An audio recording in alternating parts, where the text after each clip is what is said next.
It's timely, it's insightful, it's motivating, it's empowering. It's Time with Fred, your inspirational broadcast with host Fred Gaddy. Good evening to our listeners and a very warm welcome to another edition of Time with Fred. I call this the home edition because this is coming to you live from the comfort of my home, just in case you've not noticed. And I have with me tonight a very special guest who is no stranger to this program.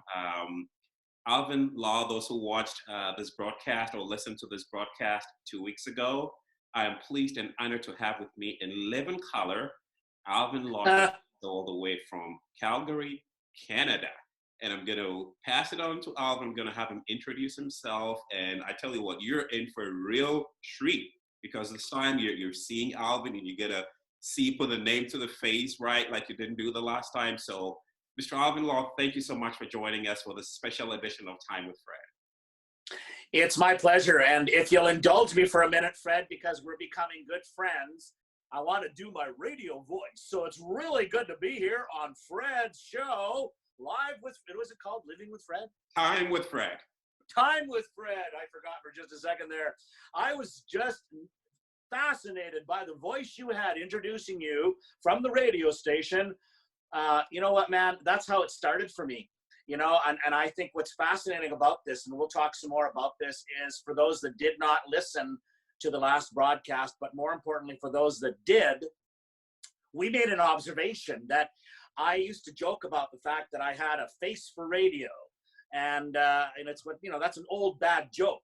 But the reality is I went into radio in 1980 as a broadcaster for an FM radio station. And I swear to you, I sounded like this. That was my voice on the air. It was FM and it was called The Rock. And I played rock FM vinyl and I edited audio tape with my toes and a razor blade. Now, why I mention that is for the people that have not seen me, I also happen to have no arms.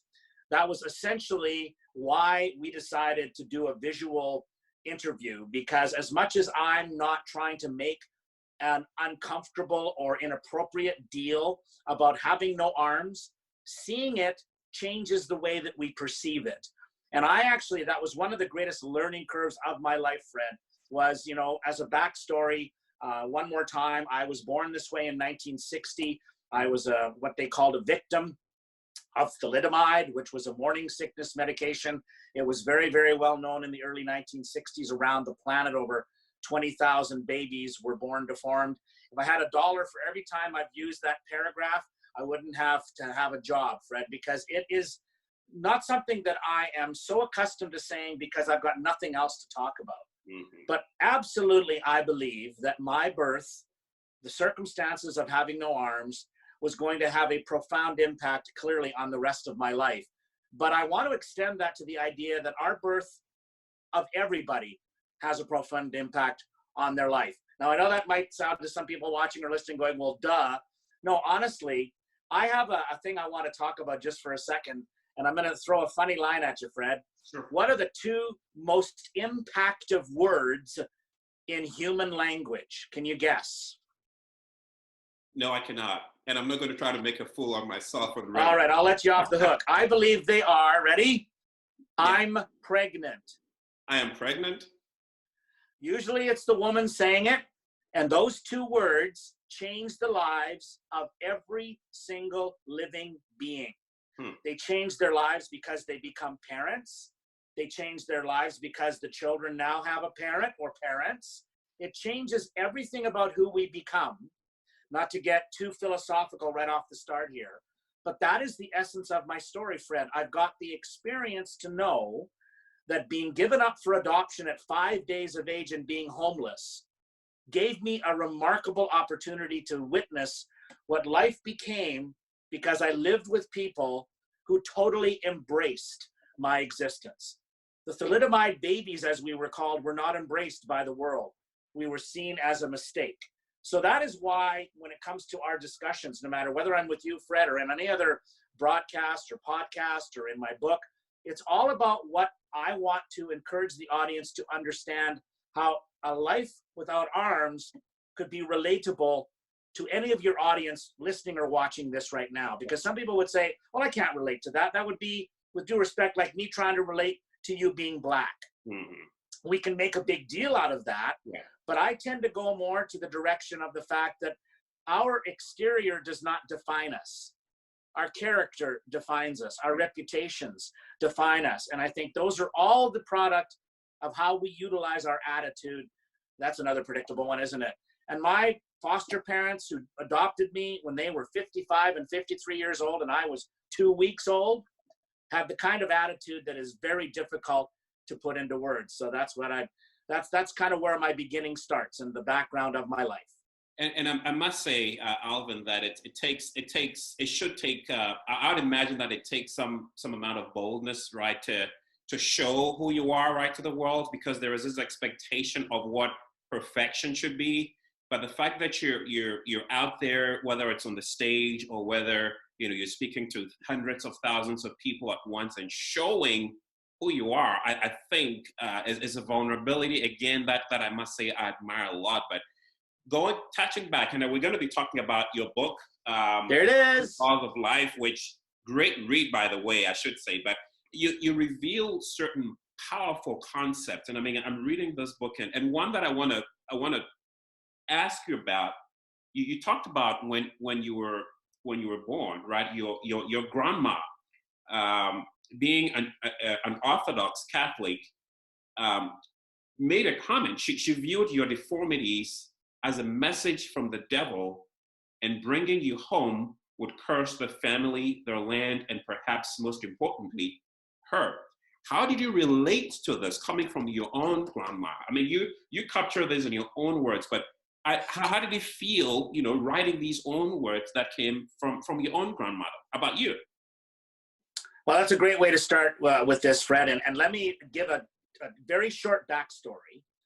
I did not ever meet that woman who would be otherwise known as my maternal or paternal grandmother. In this case, it was my birth father's mother. I did not meet my birth family till I was 23 years old. I did never meet my birth father, who passed away in 1983. And this is rather stark. He passed away due to alcoholism. And the alcoholism was largely blamed on the depression that he felt in having his mother tell his family, including his wife, my birth mother, that she would not allow me to come home to the farm. Wow. They lived on a farm in rural Saskatchewan, Canada. It was her farm. And it's a bit harsh because it comes across as being disrespectful of people that might have a faith or a belief in religion. Let's be very clear. This was an extreme belief. This was not a mainstream belief, but it was also a belief of the time. That's why I like to say that we've come so far. I did not find out that story even at the first meeting that I had with my birth family. I met my birth family for a very simple reason, and that was because my wife, Darlene, we will be having our 27th anniversary in July, was very, very blunt with me, saying I was actually being very disrespectful in never wanting to find what many would call in our society my real family. If I may say this, one of my Alvin Law quotes is, "It takes more than giving birth to earn the title mom." Yes. I really believe that, and no disrespect to the birth of a child in natural ways and the mother themselves. I'm just saying that I had two mothers, in a sense. I had a mother who raised me in a foster home, but it wasn't called a foster home. And then I got to meet the woman that gave birth to me, that carried me in her body, that took those pills. And I didn't care about meeting her. That's not meant to sound mean. I just didn't care. Why would I care? I had a great life. I had nothing to be curious about. I'm one of those believers in nurture over nature. But it was my wife, Darlene, that reminded me, Alvin, this is not about you, dear. One of the great lessons of my life. You need to meet this woman to give her any sense of peace that may be left in her life at her age, so she can go on, and especially your siblings, because I would have a brother and a sister.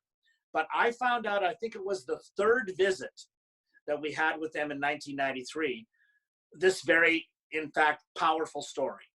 I remember my birth mother crying when she told the story. I remember her saying, I wish I would have stood up to her. But this goes to show you how deep that sense was in 1960 Yes. of the birth of a child without arms and the connection that some people made with the devil. And, you know, obviously I'm even uncomfortable talking about it this day, but not uncomfortable because it bothers me. Uncomfortable because I don't mean any offense. But that was the essence of what made my life change. One could argue, and my parents who adopted me said this, that was actually God's response to the comment about the devil. Fine, if you want to believe this child is cursed, I'm going to give him a couple of parents that are like a gift from up above. Yes. And that's what my parents called me. Can you imagine living in a home where you were honored every day for being alive, even without arms? How could I possibly not grow up to be the person that I am today? And I have such empathy, Fred, for people that don't have that good fortune. Yes. And we all know people like that, grew up in a home that was, we call it dysfunctional, or maybe in a single parent home, or any of those things that didn't go well. I have complete empathy for people. But Fred, I don't have sympathy. There is a difference in the two words. Yes. No question about it. And I'm just so blessed, and I mean that without being religious, to have had the life I've had because my family didn't see me as a curse of the devil. And I think this is a very powerful perspective, Alvin. I think we touched that on the previous show. That, I mean, not even in terms of having or having a child who, you know, is deformed, so to speak, but even looking at life, right? Oftentimes we see, you know, the external things, and we discount them, right? Because they don't fit into the kind of mold that we expect them to be, right? They don't look like what we feel they should look like, or they don't feel like what we feel they should feel like. But there is a statement here that your birth father died in the early 1980s in part because of how much you're being giving up weight on his mind. So this tells me that even though he did that, it must have been something he did reluctantly, right? He didn't want to, but he was pressured. I mean, would that be an accurate statement? Not only was he pressured, but I also believe whenever I talk about this, the essence of 1960 comes up a great deal. Why I bring that up is because it's very important to understand the vision of me was even more imperfect in 1960. In 2020, we have come to an agreement as a culture that people should be allowed to live their lives the way that they choose. We are still, however, Fred, struggling with the body perfect. You know, I have to tell you this. I hope this isn't inappropriate, but it's in my head. I want to get it out of my head so that I can share it with your audience. And again, no offense. Right. But I happened to be watching a little TV today. I was doing some writing. I've been always the kind of person that likes to either have music in the background or my television on when I'm working, but I refuse to watch the news. So believe it or not, I was watching a rerun of I Dream of Jeannie. You're probably not even old enough to remember that show, right? I Dream of Jeannie? I don't know. No. Okay, well, it was Larry Hagman's first show, and he was so young. And of course, the show is about, he's an astronaut. He lands on this deserted island by mistake, and he comes across a bottle, and in the bottle is a genie, and the genie comes out and has to serve him. And it's just a silly show that was on for 5 years in the 60s that I grew up watching. And why I tuned it on was just because I was reminiscing a little, right? There's an old show from my childhood. And during the middle of the show came a commercial for the show Keeping Up with the Kardashians. And there was a line in the show from the narrator above the voiceover of all the action of the Kardashians and all their beauty and perfection, saying, "This could be the perfect family." Sorry, Fred, I almost wanted to throw up. That is not the perfect family. That is the perfectly constructed family by the media that has seduced so many young people into believing that their bodies are not beautiful. Correct. BS. Pardon my using that expression. I'd use the real word, but BS. My wife loves my body. That's pretty weird, huh? And if you met my wife, I think you could probably, in my book, Fred, if you wanted to even show, near the end let me show you. I can even look it up. It's right. I got my book here too, Fred. I got copies of this thing all over the place. Let me just show the camera a picture of my little family and a picture of my wife, Darlene. There it is. Here we go. Here too. Yeah, that's right. There it is. Yeah. Well, you got it, Fred. Beautiful, now, beautiful family. That's very a beautiful family. Yeah. we all have beautiful families, Fred. We should stop judging the beauty of our family by their looks. Now, if you are blessed with looks, good for you. But if you happen to have a weight problem, or if you happen to have a skin problem, or if, like me, you lost your hair at an early age, why are we so worried about that? Well, because I believe we live in a very insecure world. And right now is making it so much worse. Yes. Because it's feeding that insecurity that people have about their lives. I was raised to believe there was absolutely nothing wrong with me. So that's why I worry so much about this idea of what it is that we represent in our society as to perfection. First of all, I don't think there's anything called perfection, but I do believe that we can strive for our own perfect, whatever that looks like. And I say this, Alvin, with all due respect, not to not to patronize you in any way, but you've accomplished more things than someone who was born without arms, right? I mean, you're an accomplished. You play more instruments than someone with arms and a fully functional body, right? So, which tells me that the limitations we have or we face are the limitations that we place on ourselves. And your life story, your story goes to tell the whole world that it really matters what you look like, what you have, or what you don't have.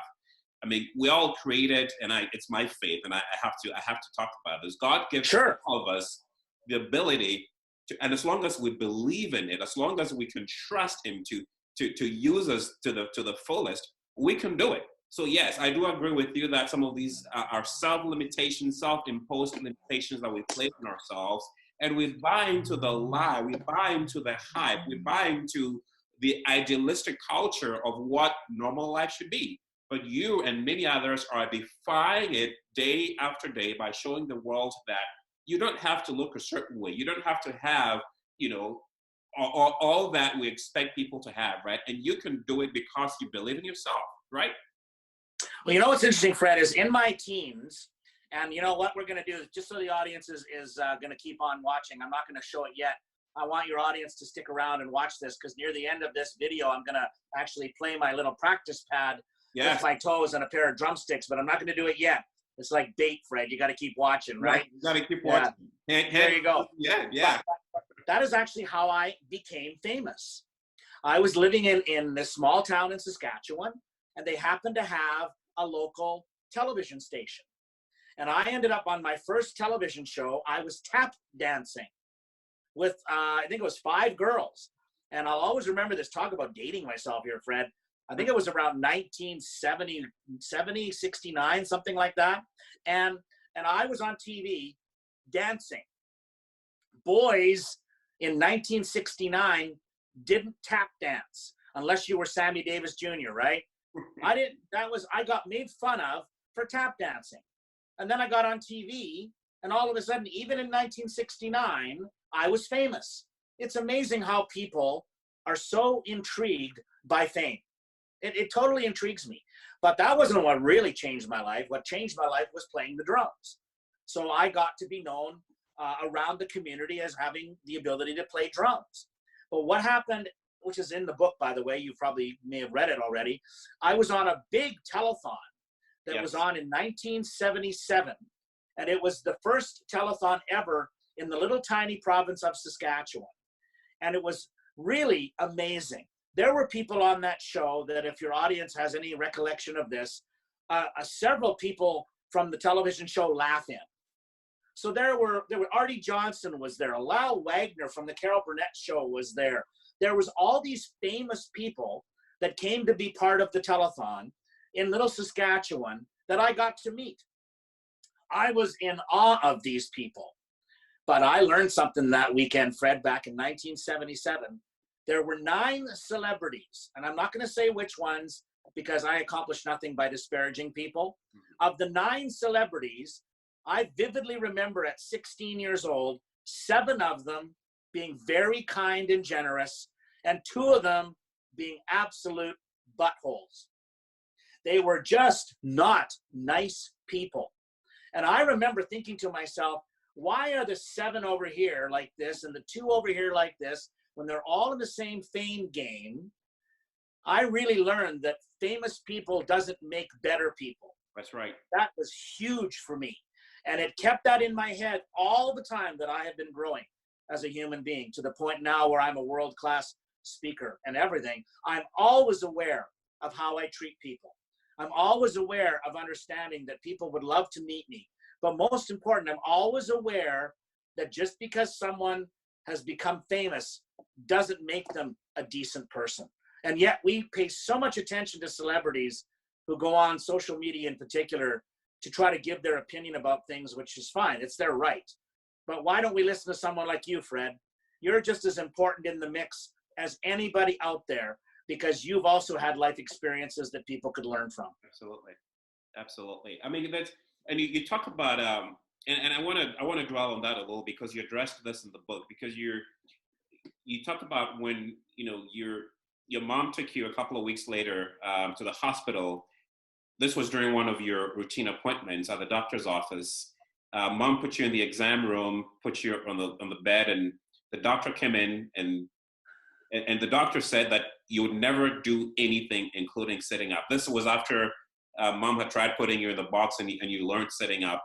And doctor asked Mom, "What did you do?" And Mom said, I put him in the box. But again, these are the so-called experts, right? These are the experts who know everything, who have all the answers, who would believe, and rightfully so. We're not disparaging doctors or the experts in any way, but especially not right now. Exactly. Again, this goes to address some of the dangers of, and I talk about this in my upcoming book, being careful who you listen to, especially even those who have well-meaning intentions, right? I mean, here's a doctor who told your mom that you couldn't do anything, and they could have believed this and taken whatever they said, as gospel, and that would have stopped or prevented your mom from doing what she thought, or what I believe God put in her to raise you, right, as a natural mother.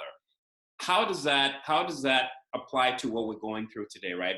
And I've had experiences like that from well-meaning people who have, you don't want to do this, and it's coming out of a place of love. How do you distinguish between those voices, right, versus what has been placed in you by God, I believe, to do or to accomplish?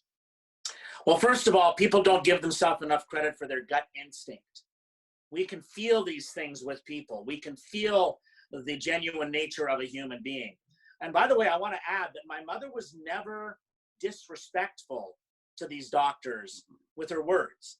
She let her actions speak for themselves. Yes. And I think what's fascinating is, just to fill in a slight blank for the audience to understand the story, the box, as we talk about, was actually a box that held mason jars, because my mother canned everything. Remember that generation? Yes. I was about, I don't exactly remember how old I was, but I wasn't a year old yet. I was not able to sit up. You want to know why? Because I had too much weight in my head. Without the arms to balance my gravity, my head tended to tip me over. So Mom would always watch me tip over. And then one day she was canning something. I was in the kitchen with her. She had this idea, put him in the box. Well, in the box, I couldn't tip over. So the more that I sat in the box, the more that I gained back strength, the more that my neck adjusted, I gained muscles there. My mother also used an old school thing that we don't seem to think is very safe anymore, the Jolly Jumper. That device that you put a baby in, and then Yes, they're on a spring. And that's how I developed strength in my legs. My point is this, that we need to listen to people who know more than we do. And one of the problems with the internet is that we go there to research material so we can learn. You mentioned to me privately, that you learn a lot of how to do things on YouTube. I agree. YouTube's a great source of how to learn to do things. But for a doctor to graduate from medical school and practice medicine, they're not looking at YouTube for the answers to how to operate on a heart, or any of those things. We need to put complete faith in the professionals in our communities. And I mean that of all professionals. Let me branch off to one that really bugs me, Fred. Why do people have such disrespect for law and order? Because we like to have control, and so anytime it feels like someone's trying to take control, we want to rebel. Human nature, right?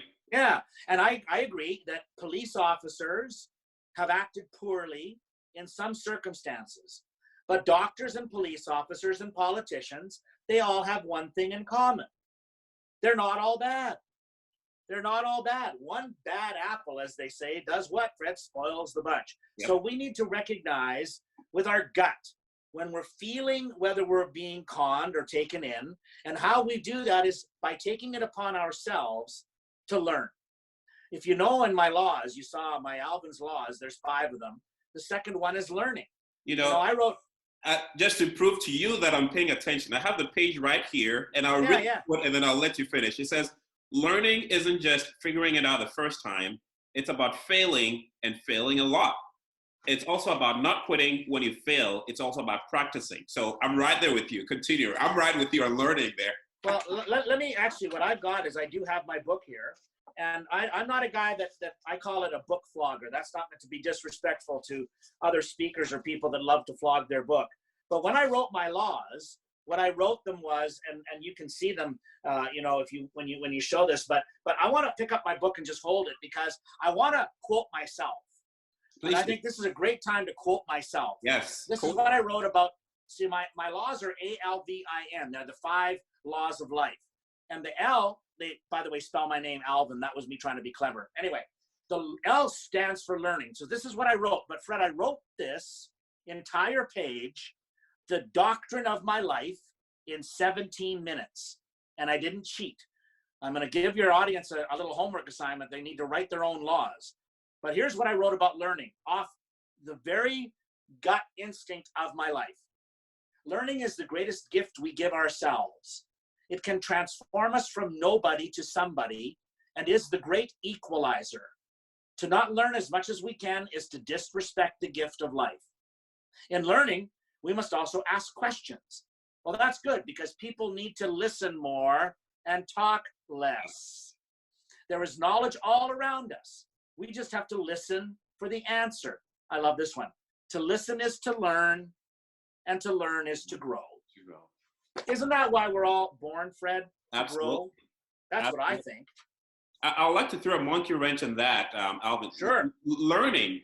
I've also believed that it's important who you learn from. This is one of the chapters I have in my upcoming book. I have a chapter called Be Careful Who You Let Into Your Inner Circle. Yes, I believe in learning. I'm a lifelong learner. I like to learn. I like to read a lot. But isn't it also important, Alvin, who you learn from or who you listen to? Sure. And unfortunately for some people, we're forced into a situation, say our parents, for example. If we happen to be born into a bigoted home, into a misogynist home, into a racist home, we hear the lessons. I grew up in a home where my father was a veteran of World War II. So he had a very distasteful opinion of German people. How ironic that he married a German woman. So what was fascinating for me was that he came from war, having battled in that huge conflict against Germany, but it reminded him to not judge every German by the fact that we saw bad ones. I agree, it's hard. And what's really even harder, Fred, if I may add this is not a solution, but it's an observation. It's also unfortunate that some people end up getting into a classroom in a school that doesn't necessarily have the best teachers. Mm-hmm. And that's not disrespectful of educators. That's just a human comment. Some schools are in really bad neighborhoods. Some schools are really challenged by their demographics. Some schools are in small towns where nobody wants to go live. So maybe you've got a teacher that's been teaching for 45 years and still, brings up stuff from 45 years earlier that is their opinion. Absolutely. That's why one of the great exercises we can do, and this is going to sound very self-serving, but I make no apologies. That's why we buy books. Yes. That's why we read books. That's why we go online and find information. But here's the killer. Boy, I'm glad you brought this up. The internet has become this incredibly unfortunate place where some people can sell their very poor ideas that people buy. I don't know whether that's just people not wanting to work hard to learn, or if they're searching for affirmation of bad things. I think of, I hate to be inappropriate here, Fred, but one of the things that my wife and I are quite dedicated to is this idea of how we treat children, especially the ones that take advantage of children, especially in the sex trade. This terrible thing that is the undercurrent of our society that happens. We've been to Asia quite a bit, so we see what it's like over there. the sex trade, all of that stuff, which is very uncomfortable as a topic. But I think what bothers me the most is we have the internet that almost affirms that those kind of bad habits are okay because there's a whole bunch of other people that do it. No, there's certain things we don't need the Bible to tell us what's wrong and right, Fred. We just need to trust our own instinct and our own morals and our own values, which really, I think, are very universal on planet Earth.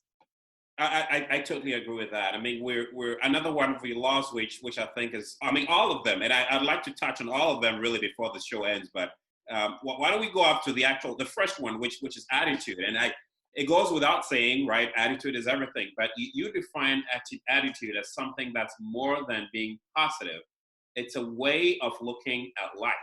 Ours and everybody's, in fact. It's said to be everything because it's everything. It defines who we are and what we become. And attitude, unfortunately, has become one of those things where it's become more like a personality, right? And people actually gloat, over even bad attitudes, right? Has attitude gone out of the window? Is it not important anymore, Alvin? I think we've actually become a tiny bit cynical about attitude, and it's a huge irony that we're having this conversation, Fred, because for some people it's become a commodity. It's become a course. It's become a seminar. It's become a best-selling book. I mean, you have a connection with John Maxwell. Now, that's a smart guy. That's somebody that actually knows more, in my opinion, than many out there. I've gotten to know some pretty smart people in my life that are really, really credible. But I think the trouble is that we've almost made attitude a cliche of its own. Yeah, have a good attitude. Yeah, whatever. I think there's a lot of people right now that are feeling that.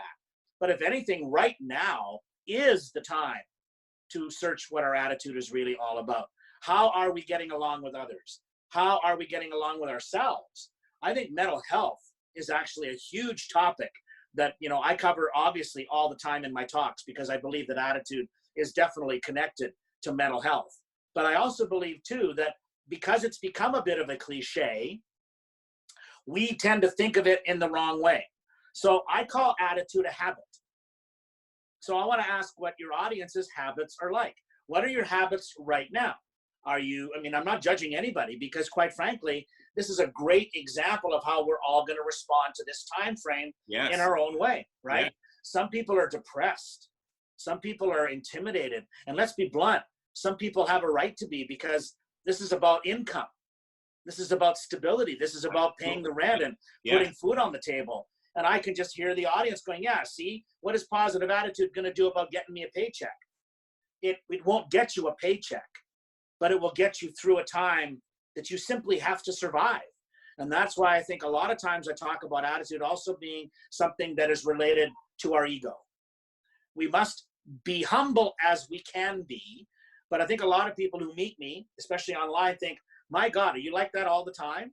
Well, no, of course not. I'm not like this when I'm sitting around the dinner table with my wife and son, but I am always like this in the context of always trying to see the positive. That's how I was raised. It became part of my habit. So when I would see a situation, there's another one that we've got down the line in my laws, but I look at a situation, I tend not to look at the obstacles because I've seen them. I know what they look like. I've been over obstacles. So the next one that comes along, this one's a little tricky right now because I'm not sure how we're going to get over this one. And I have a theory about this. I don't think we're going to get over it. And I'm not saying this is a test. There's some people out there that are saying this is a test from God. I'm not going to disrespect that. No, this is a sickness. This is a virus. This has nothing to do with God. This happened because that's how frail our human bodies are. Maybe it'll remind a few of us to not take our human bodies for granted. Mm-hmm. Maybe it'll remind a few of us, because we're walking more than we ever have, that maybe that's a good habit. Maybe we'll turn on the radio and listen to some music or a podcast versus turning on the Kardashians to see what they're up to. Again, due respect. Maybe we'll start to value our children more, even though they're driving us crazy. Because remember what I said at the beginning of the podcast, Fred? What are the two most powerful words? I am pregnant. Yes. Well, there you go. So if you got pregnant and you got kids, well, whose fault is that? You can't blame the kids for driving you crazy. All you can do is try to adjust your attitude so everybody has harmony. Yeah. And again, I think it goes back to the perspective thing, right? I mean, for me, yes, is it comfortable? Not really. I mean, I've also gotten a few things that have been canceled, and am I happy about it? No. But what can I do about it? I've got to change the way I feel about it. I've got to change. There's a popular saying that it's not what happens to you, it's how you react. And I think attitude goes a very, very long way. Yes, do we like what is happening? No, but what can we do about it? We can change our attitude. And again, not to minimize this, because like you rightly said, Alvin, there are livelihoods, there are lives that are being impacted, right? Jobs that are being lost, the stock market's going crazy. Lives are being lost, people are dying. And so I think we can't undermine that in any way. But for those of us who are thankful enough to be fortunate enough to be alive, we gotta change our attitude. And I think it goes right next to the next law, which talks about value. And you say in here that value your life and spirit. Too many people live another V, which is that of a victim. And I think that's really what you're alluding to here. We're playing the victim card. Oh, poor me, what's this going to happen? Are we all going to victimizing, right, ourselves? How important is that? Well, and the rest of that quote, I'm not going to read it, but I can tell you what it basically says is that when people live the life of the victim, there's real victims. Let's not deny this. There's real victims. There's real people that have gone through terrible things that somebody has done to them. But the trouble is, a lot of times victims get stuck in the spot where they got victimized. I'm not a psychologist, Fred. I want the audience to understand that. But I've observed a lot of people in my life, not only through my career, but just in my life, because people tend to talk to me. They tend to believe that I know something that other people don't know. They could be right, but I've heard so many people tell me personally how they felt victimized by something. And I've asked them a very simple question. Have you got over it? No. Look what happened to me. I hear you. When are you going to get over it? I'll probably never get over it. Well, here's a blunt observation, Fred. And again, sorry if this sounds really, really out there and honest. The only person that can control where you sit in your chair is you. That's right. I love to use a metaphor. This is one of my favorite metaphors. When we're driving our car, and the audience needs to know that I also drive. That's just kind of fun to tell you. I steer with my right foot on the wheel, my left foot on the gas. That's how I drive a car. I did see that video, the one you did on the road where you're driving that nice BMW. Like, how is he doing that? Yeah, right foot on the wheel, left foot on the gas. And what I say that for is that's also about attitude. But to get back to this metaphor, when we're driving our car, and you don't have to be a car driver to understand this, you got to look out front window. You got to check your rear view mirror every now and then to make sure you know what's behind you. Check your side mirrors. Always know what's behind you. But if all you do is look in the rear view mirror, you're going to run into something, or you're going to run into somebody, or you're going to hurt somebody else. So if you think about that metaphor, you always should look in the rear view mirror. I always look in my rear view mirror. I'm constantly reminded of what I went through, what I grew through, what I was challenged by, but I can't live there. I can only live today. And when I live today, then I not only reflect the true nature of who I am today, but here's the thing. Everybody has value. Everybody. That sounds like a really idealistic statement, but it's the way that I view the world. And it's why more people need to see their own value and realizing that, yes, never forget what put you into an awkward position as a victim. But here's the thing. I've never once in my life, Fred, heard an answer to the question, why me? It doesn't exist. So if we're looking for a why me answer right now, we're not going to get one. What I love about right now, Fred, to be quite weird about this, is everybody's the same. Isn't that bizarre? I'm just going to tell you, I did a podcast with a gentleman in Australia just yesterday. There he is in his apartment in Sydney, bound into his place, just the same as we are in Calgary, Canada, just the same as you are in your home. This is weird, isn't it? That everybody is experiencing the same thing. Who'd have thought we'd ever see something like this in our lifetime? It's interesting because one of the examples, and again, not out of disrespect or anything, but this is a virus that is impacting the world, right? The rich nations, the poor nations, is impacting everyone equally. It's impacting the aristocrats. I'm not going to name any names, but if you've been watching the news, you know who I'm talking about. Important prime ministers, important celebrities, and the not so important ones, right? I mean, you know what I mean. But again, it's no respecter of persons. We're all the same. We're all subject to whether you're rich or poor, black or white, you know, regardless of ethnic background. This is something that is impacting all of us the same. What does that teach us? Well, here's one that's going to sound a little bit wicked and vicious and mean, but I'm going to say it anyway. I'm wondering how many people out there that may even watch this are a little bit frustrated they can't buy themselves out of this. You can't. Even if you have $1 billion, you can't buy yourself out of this. Not that there's anything wrong with money, Fred, because I got to tell you, I like success. I've worked hard to earn a good income. I've got a beautiful home. I drive a couple of very nice vehicles, not at the same time. But the fact of the matter is, money can be the evil as well. That's where I've seen a lot of people, especially celebrities, that are not genuinely kind. You know, I'll tell you very quickly, I got a chance, people may recognize this name. And I want to shout out to this guy named Ryan Reynolds. Ryan Reynolds is one of the major actors in Hollywood right now, but he's also Canadian. I don't know if people know that. Ryan Reynolds, you know, did the big movies that what's that one where he's infected and he goes around. It's just that crazy movie that he's in. But all the movies that he's done, one of the things that he did, the first thing he did was he donated $1 million to food banks in Canada as soon as the outbreak happened 3 weeks ago. That's a lot of money, Fred, and that's a generous spirit. So I would say to a person like Ryan, thank you for being not what most people think celebrities are. Look what Bill Gates is doing with his money now, trying to come up with a vaccine. There's a genuine character, that one. And I think this is a really good time for people that happen to live with money. Yes. Instead of trying to figure out how they can buy themselves out of living in their house, how can they donate some of that money to help the less fortunate? Mm-hmm. I grew up being a giver, Fred. That's why I did the telethons. It's why I was always involved in fundraising, still to this day, because my parents taught me a valuable lesson by their actions. When my own birth family didn't want me, the Law family took me home. Who does that? Well, people of genuine character and concern for the better of our planet. I think that's what we're learning right now, Fred, is we can treat this planet better. We can be better people. And if there is anything that we come out of this with that's that, then we've gotten a gift out of this tragedy.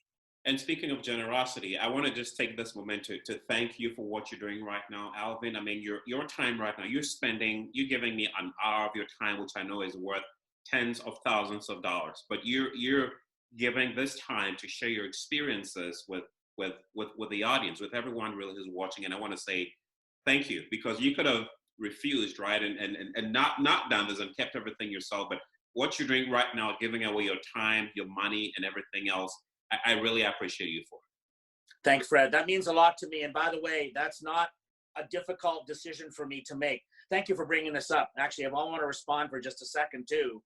This is not me and my ego wanting to get on a podcast or a broadcast or a webinar or a seminar. It's not why I do what I do on stage as a living. It's not why I write my book, and write another book is coming up. It's my trade craft, but it's also the nature of me being a human. I thank you for acknowledging that, because all of our times are valuable. I think that's what we have to understand, is that now that we've got nothing else to do, we're starting to maybe reevaluate how valuable our own personal time is. You know, we've actually maybe missed what we should have learned from the millennials. And that is, millennials are always getting crapped on by society. And by the way, millennials, stop saying, okay, boomer, because I'm real tired of that. But the fact of the matter is, millennials, my son's a perfect example. He's kind of got it figured out. He doesn't live to work. He works to live. But the rest of his life is not about employment. The rest of his life is about his cat. It's about his friends. It's about his activities. My generation, your generation, our parents' generation, they worked, what did they say? So we could have a better life. Thank you, Mom and Dad, for working so hard to give us a better life. But at the same time, what was wrong with your life? Here's a factoid, Fred, just for fun. One of the most compelling factors in young people not going into blue-collar labor is their parents, especially people from unions. Because unions, people are member of unions, I'm generalizing now, but they would say to their kid, for example, hypothetically, son, daughter, you can do better than I did. You don't need to be a plumber. You don't need to be a mechanic. You don't need to be a bus driver. Well, my God, who are we depending on the most right now in our society? All the people that have those jobs that nobody wanted to ever have. Well, now look what we're up to. That's what I was raised in. I was raised in a blue-collar home where my father was nothing but proud of his job as a mechanic and service manager for a truck and tractor dealership. He was never embarrassed. He never told me to not do what he did, but practicality kicked in. I couldn't really work on an engine without having hands, right? So I found what I could do, and that's use my voice.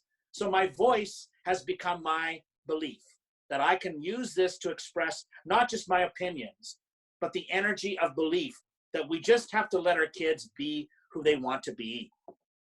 That is a lesson, and it reminds me of my own daughter, because I think we're gone to the schools and her school, in fact, for a meeting, and one of the, not sure whether he was a kitchen staff or a janitor, came to us to commend our daughter for stopping every time when she sees him to say hello.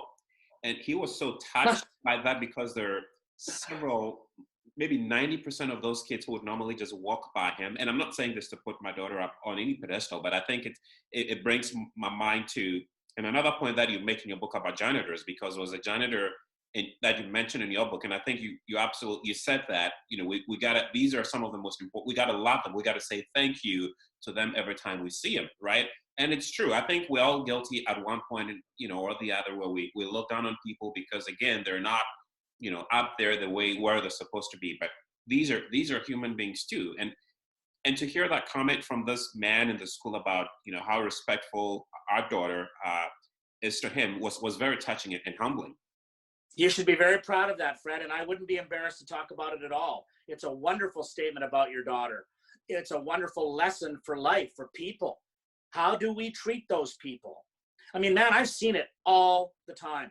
Here we go again, picking on the rich folks. I'm not picking on the rich folks, but I've seen a lot of people that believe they have a right to their wealth. We talk about this word, Fred. We've heard about this word. It's a scary word. It has a lot of conjecture attached to it, and it's the word entitlement. The word entitlement is a huge subject. I'm not sure if you're covering it in your book or not, but I think it's a key element of what we need to talk about with our kids. Let me give you a really good example from the book. I'm not going to read the book, but as you probably read in the book, I was not supposed to go to a regular school. Yes. I think we talked about that in the last interview on the audio. I don't want to repeat the story, but the fact of the matter is, because I was the first disabled student to go to regular school in my community's history, not only did it become a really big deal, and there's two parts to this story, but what it also made me understand, I hope your audience is ready for this, education is not a right. It's a privilege. Having a roof over your head is not a right. It's a privilege. Having food on your table, a privilege. Having friends and family and a job, a privilege. I don't know if it's just American, because I don't think it is, but in Canada, we literally have a different constitution. It doesn't have words like your constitution does. And by the way, I'm not criticizing, but I'm saying when that becomes a fabric of a nation, where everything you believe is you have a right, well, I got a problem with that, because I have a different point of view. I believe in the privilege. So I don't have a viewpoint that entitlement should be part of my child's life. Right now, he's working in a factory when he's actually trained to be what's called a power engineer. Power engineer is, if people want a little funny line, is what Homer Simpson does on The Simpsons. He sits in a booth and he runs a nuclear plant. He's actually a power engineer. My son, although not quite there yet, could run a similar plant. But he lost his job because of all of the politics of the environment and the pipeline that was supposed to go through Nebraska that was called the Trans-Canada Pipeline because of the environmental concerns. By the way, I love the environment, but I also love my son. But more than anything, my son has proven to me he doesn't believe in entitlement either. So he found a job in a factory way below his pay grade, and he still works there to this day. I'm proud of my son, because my son didn't look for a handout. Nothing wrong with that. My son didn't look for where's mine. Nothing wrong with that. But I think that's a big difference in the way that we teach our kids to live their lives, to earn it, not just to expect it to be delivered by Amazon. Thank you. That makes me feel better about about what my daughter did, or the respect that he showed to this. Absolutely. Two more laws very quickly, Alvin, and we're going to end this, I promise. But perhaps you don't have to go into as much detail. But the next one here is imagination, and you say imagination is a key that unlocks the power of potential. It is not owned by the young, but they're the best at using it. It defines the difference between obstacles and possibilities. Imagination leads to dreams, and dreams make life worth living. Dreams can come true. This I know. So when I sat in that box when I was a little boy learning how to sit up, and I don't even have a memory of this, when I got a little bit older, there was this corkscrew we had, because my mom and dad did like really bad wine. There was a corkscrew that was shaped like a steering wheel. And I would put it into the box in front of my box, and I would drive my little box. It didn't go anywhere, but I could go anywhere in the world. I could fly with it. I could go to the moon with it. I could go to the corner store with it. I could go to my friend's place with it. I had an active imagination when I was a child, as do all children. That doesn't go away, Fred. We've still got that in our heads, no matter how old we are. Let's imagine our way out of this problem. Let's imagine a solution to our problems. Yeah. Let's imagine a way out of our challenges, because human beings think that kids are the only ones with imagination. No, my friend, we've all got it. All we have to do is bring it out in us, and more than anything, realize that we could be much better people by imagining ourselves for that simple reason, just to be better people. Very well said.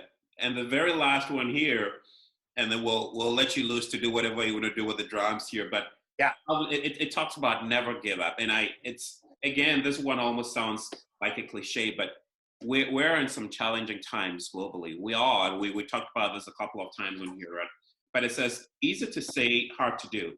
The biggest enemy we will ever encounter every time we look in a mirror, yet mirrors do not reflect who we are. Our lives do. Never give up. And I'll let you end that and maybe tell our audiences who may be hurting, someone who may be going through maybe some very challenging times, about not giving up. I mean, from someone who've never giving up. I mean, you had every reason to, right? From the time you were born up until now, you had every reason to give up, but you never did. So I'll let that lesson come from you. You've earned them. So these are pretty well-worn drumsticks, Fred. I'm kind of funny that way. I like to have old drumsticks because they're less slippery and they don't fall out of my toes as easily. Anybody who's a drummer watching this right now is going to see something that is theoretically impossible, okay? This is a fact, not hyperbole, not exaggeration. It is theoretically impossible to put a pair of sticks between your toes